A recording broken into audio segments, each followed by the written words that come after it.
Hello, I'm Penelope Willis, and this is Calming Stories for Little People, a quiet space to pause and share gentle moments together. There's a moment every year when you can feel it begin. You're not quite sure what changes first.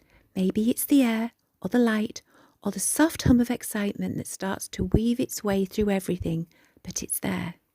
That quiet shimmer of Christmas magic. The first fairy lights appear in windows. Shops start to smell faintly of pine and cinnamon, and somewhere deep inside something stirs, a feeling you've carried ever since you were small. Christmas magic doesn't arrive all at once, it tiptoes in. When I was little, it began with the box of decorations being brought down from the attic. I can still remember the faint dusty scent that meant it was time. Inside were the same old treasures, ornaments I'd chosen with my mum, with tiny cracks and a battered fairy that she still has to this day. We didn't have a perfect tree, but I thought it was the most beautiful thing in the world. There was always music playing softly, the smell of mince pies coming from the kitchen, and that delicious expectation that something wonderful was about to happen. It wasn't about the presents, though of course I was excited for those. It was the feeling, the togetherness. It was the light in the dark. And then years later, when my own boys were small, I began to see Christmas through their eyes. That same wonder, just as pure and just as sparkling, but now reflected back at me. The early mornings, the whispered secrets, the wide-eyed joy that only children seem to have in full measure. And now, with my little grandson, the magic feels new all over again. The way he looks at the lights and the tree and the glittering wrapping paper, all of it is brand new to him.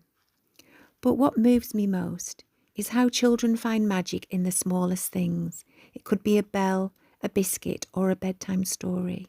They don't need grandeur. They just need love and a little sparkle. And I think that's where the real magic begins, not in big perfect moments, but in the small imperfect ones. The half-burned mince pies, the wrapping that never quite lines up, the giggles that echo through a room while everyone's trying to be quiet while waiting for Santa. Christmas magic lives in kindness, in the way we soften towards one another, and in the way we reach out, make time, and care just a little bit more gently than usual. It's in those quiet gestures that love glows the brightest. And that's exactly what inspired my book, Oscar and the Star of Christmas Kindness. I really wanted to capture that quiet kind of wonder, the one that doesn't shout but shines. Oscar's story isn't about presents or sparkle. It's about how small acts of kindness can light up the world. It reminds children that they are the magic, that their hearts, their gentleness, their love for others are what makes Christmas special. And isn't that what we all hope they'll remember? It's not about what we get, but what we give, and how we make others feel seen and loved. So as the nights draw in and the excitement begins to build, I hope you find your own quiet kind of magic. Perhaps you could light a candle or wrap a gift slowly with care. Sit close and read together.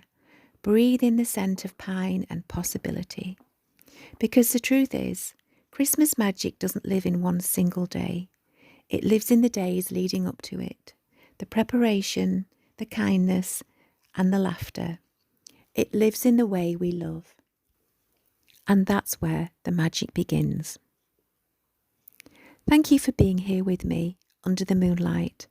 Until next time.